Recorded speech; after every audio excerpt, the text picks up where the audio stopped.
Sabe, sempre que alguém sai de uma sala de reunião, ou fecha um aplicativo de videochamada, ou até mesmo silencia aquele grupo de mensagens da empresa, algo inevitavelmente fica para trás. Um resíduo. Uhum, uma sensação, né? Exatamente. O material da nossa imersão de hoje parte de uma premissa quase desconfortável, sabe? A de que todas as pessoas já possuem uma marca pessoal operando ali a todo vapor, quer haja consciência disso ou não. Não tem como escapar. Pois é.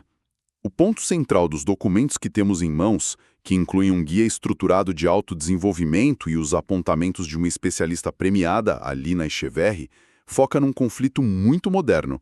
Muito. A nossa grande missão hoje não é ensinar a construir um logotipo artificial num laboratório de marketing. Longe disso.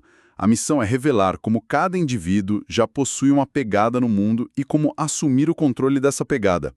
Transformar isso, que pode ser um acidente perigoso, numa estratégia intencional e autêntica. E o que é fascinante é que é a urgência que os materiais trazem de abandonar essa ingenuidade, sabe? Aquela ingenuidade sobre como somos percebidos. Nós operamos num cenário de crise de atenção que é aguda. O contexto dos textos mostra que, num ambiente inundado por ruído, por excesso de informações, a ausência de um posicionamento proposital acaba criando um vácuo narrativo. E a gente sabe o que acontece com vácuos, né? Exato. A regra implacável da sociologia da comunicação corporativa é que o vácuo sempre, sem exceção, é preenchido pela interpretação alheia. Nossa, esse é forte. Quem não define os próprios contornos acaba sendo esculpido pelas suposições dos colegas, dos líderes, do mercado inteiro. Essa marca pessoal acidental simplesmente terceiriza a autoria da nossa identidade profissional. Terceiriza para os outros, certo? Vamos desconstruir isso então.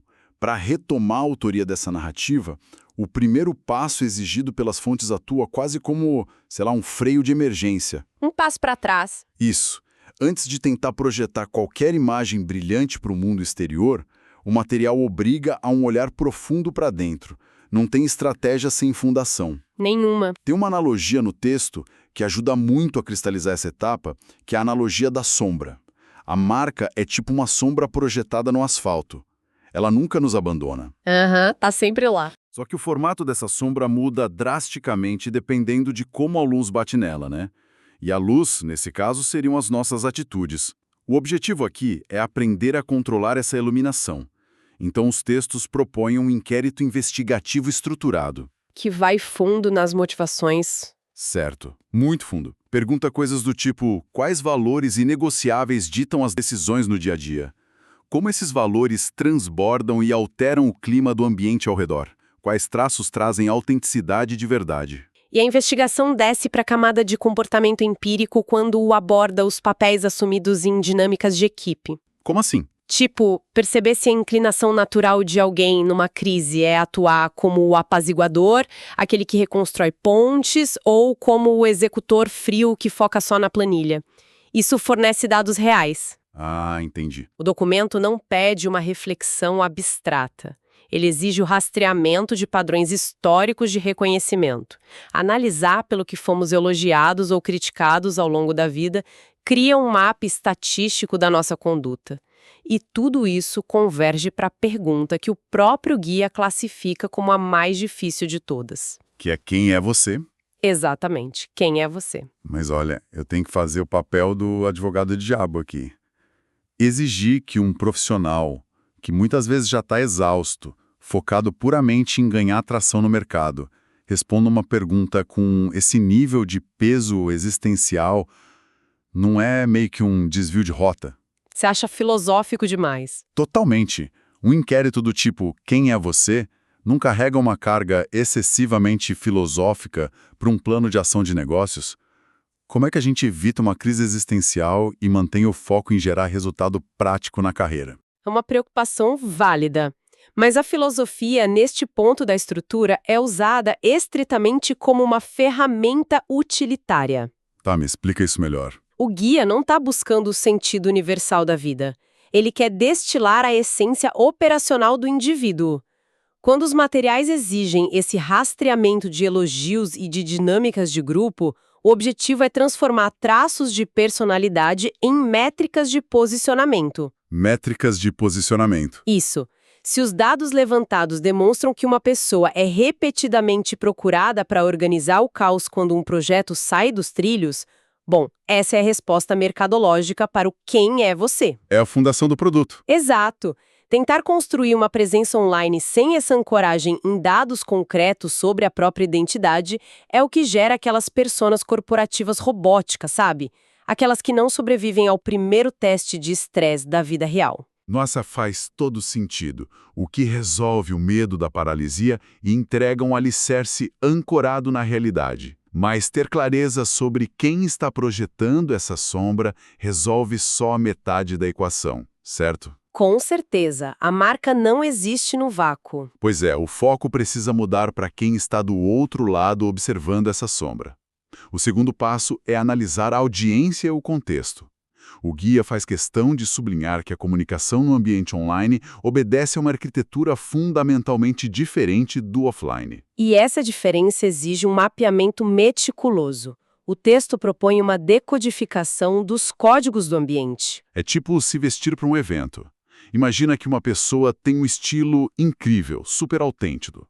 Mas se ela for de terno de gala para um churrasco na praia, a comunicação visual falha na hora. O público vai estranhar e se afastar. Visual, sem corromper ou perder aquela autenticidade que a gente mapeou no primeiro passo. Olha, o colapso acontece quando se confunde adaptação inteligente com falsificação de identidade. Ah, boa distinção. O que o material sugere é a seleção criteriosa de facetas e não inventar um personagem fictício para cada sala. A substância, que são aqueles valores centrais lá da fundação, ela fica inalterada. Então a base não muda. Não muda. Se o núcleo da marca de alguém for a transparência brutal e a agilidade mental, essa transparência vai se manifestar com um vocabulário polido e dados técnicos dentro da reunião formal. Certo. Já no cenário do churrasco, ou num ambiente online mais descontraído, a mesma transparência se traduz em gírias da área,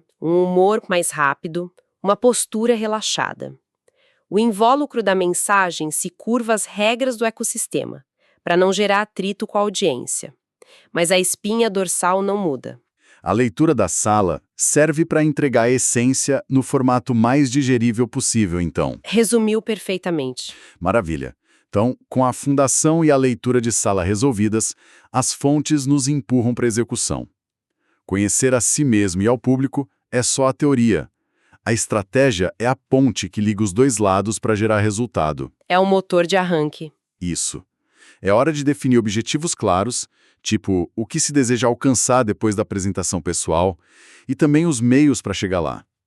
O texto exige ações muito específicas, como melhorar o perfil do LinkedIn, realizar transmissões ao vivo sobre temas da área e escrever artigos de opinião em blogs. E se conectarmos isso a um cenário mais amplo, a gente percebe o mecanismo de causa e efeito aqui. Como assim? A falha padrão no mercado é começar pela ferramenta. É super comum ver profissionais fazendo lives aleatórias ou postando textões todo dia, sem um objetivo maior guiando o esforço. Táticas isoladas falham sem um propósito claro. Vira apenas ruído. Viram só barulho. E aí me vem um contraponto. Disparar em todas as direções, assim, sabe? LinkedIn, blog, lives de vídeo, tudo ao mesmo tempo. Isso não corre o risco de diluir a mensagem para quem acompanha e gerar exatamente a sobrecarga de informações que a audiência tanto odeia? Com certeza. A diluição da mensagem é o destino final das estratégias sem foco. É exatamente para blindar o profissional contra essa armadilha que a imersão invoca os conselhos da Lina Echeverry. Ela que é uma super especialista em marketing digital e professora prestigiada na Colômbia, certo? Isso. Ela traz as regras de engajamento para evitar esse risco de diluição. São 7 conselhos principais que funcionam como uma bússola. Vamos passar por eles. O primeiro é definir a marca, certo? Exato. Identificar forças, valores e qualidades únicas para se destacar, sem copiar ninguém. O segundo é ter uma forte presença online. Criar site, blog profissional e cultivar seguidores. Mas atenção, apenas nas redes que são relevantes para o seu nicho. Não precisa estar em todas. Isso já responde à minha preocupação com a sobrecarga. O terceiro é consistência. Manter a mesma mensagem, as imagens e o tom em todos os canais, sejam eles online ou offline. O quarto, aportar valor. Compartilhar conhecimento, criar conteúdo atraente e oferecer perspectivas únicas é resolver o problema do outro. O quinto é networking. Participar de eventos do setor, conectar-se com líderes de opinião é o tecido que liga tudo. O sexto é autenticidade. Ser fiel à própria essência. A marca deve refletir os verdadeiros valores de quem a cria. Como ela diz, não tente ser outra pessoa. E o sétimo, que é gerenciar a reputação. E aqui é onde a coisa fica realmente interessante. Ela fala para ser proativo com comentários negativos. Responder e interagir de forma construtiva e positiva. Tá, mas espera aí. Em tempos de haters na internet, de uma cultura de hostilidade extrema, tentar ser proativo e engajar com críticas destrutivas não é basicamente jogar gasolina na fogueira? Isso levanta uma questão importante. A fronteira entre um cliente ou colega que expõe um problema real e o provocador que só quer o espetáculo do caos é bem estreita. Tem gente que só quer ver o circo pegar fogo. Pois é. Mas a especialista diferencia o gerenciamento de crise construtivo do engajamento inútil com provocações vazias. O objetivo central aqui é a blindagem da narrativa. Proteger a marca. Exato. Quando uma crítica aponta para uma falha genuína, a correção de rota feita em praça pública, mantendo a educação, atua como um amplificador de confiança, conecta direto com aquele pilar da consistência que a gente viu no Conselho 3. Então, responder com desdém destruiria meses de trabalho em minutos. Com certeza. O pulo do gato nessa estratégia é compreender que a resposta nunca é só para o crítico. A resposta é uma peça de demonstração projetada para a vasta maioria silenciosa que está assistindo à interação e julgando o profissional. A plateia silenciosa é o verdadeiro tribunal. Nossa, isso é muito real. Bom, depois de absorver todos esses conceitos, a nossa imersão entra no laboratório. É hora do teste de fogo. Onde a teoria confortável encontra a restrição brutal da realidade. Exato, o desafio do Fórum de Experiências. O cenário proposto pelo material é o seguinte: a pessoa vai aplicar para uma bolsa de estudos de curta duração no exterior com o objetivo de aprender e viajar. E o formulário exige responder aquela pergunta implacável. Quem é você e por que devemos escolher você? Mas aí vem a pegadinha. O candidato tem no máximo 200 palavras para responder isso. 200 palavras? É muito pouco. E além disso, o exercício pede que haja uma revisão cruzada entre os participantes no fórum. A avaliação por pares. Isso. Olha, para mim esse exercício é como tentar colocar um elefante dentro de um fusca. Resumir toda uma vida, autenticidade, valores e estratégia em míseras 200 palavras.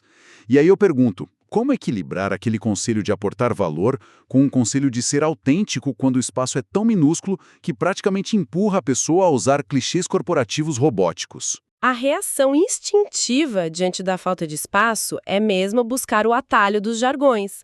Mas, paradoxalmente, a limitação de palavras é, na verdade, o maior teste de clareza que existe. Funciona como um filtro, então. Um filtro purificador.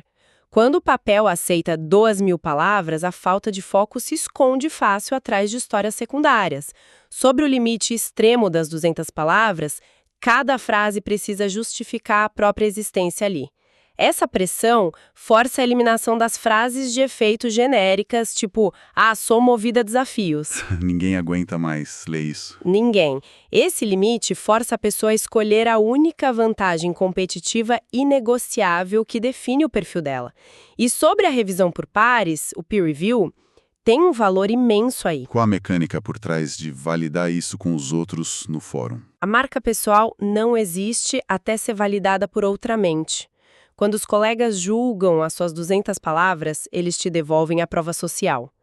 Se os seus valores centrais não foram compreendidos de imediato por eles, o fracasso não é culpa do limite de texto. É culpa da falta de clareza da mensagem. Exato! O feedback atua como um espelho para ver se aquela sombra que a gente falou no começo está sendo projetada da maneira correta. Então, o que tudo isso significa? Trazendo as peças para a mesa, a gente fez uma jornada bem intensa hoje. Passamos de compreender que a marca é uma pegada inevitável. Fomos para a investigação filosófica dos próprios valores, que é a fundação. Depois fizemos a leitura das salas, para entender o público. Isso. E passamos pela criação de ações concretas apoiadas nos 7 pilares da Lina Eshomeve, até culminar nessa execução implacável do discurso de 200 palavras. O domínio de todas essas camadas compõe uma blindagem sofisticada, sabe? E eu queria deixar quem nos escuta com uma reflexão profunda que vai um pouco além dos textos de hoje. Qual seria? Se a gente pensar num futuro muito próximo, onde a inteligência artificial e a automação vão gerar conteúdos técnicos perfeitos, planejar estratégias infalíveis, escrever códigos e respostas brilhantes. O que já está acontecendo, né? Exato. A comoditização da técnica. A pergunta é, não seria a nossa marca pessoal, com todas as nossas peculiaridades humanas, as nossas fricções éticas e a nossa forma empática de interagir nos bastidores, a única e verdadeira vantagem competitiva que nos restará no mercado? Nossa, esse é um pensamento que recalcula a rota. Quando a inteligência artificial puder executar quase tudo, a humanidade intencional que a gente coloca em cada interação vira o nosso ativo mais valioso. O único reduto que os algoritmos não podem replicar. Fica aí o convite para a nossa audiência. Comecem hoje mesmo a refletir sobre a pegada que deixam nas interações mais simples do dia a dia. O tom de voz no e-mail, a postura num conflito.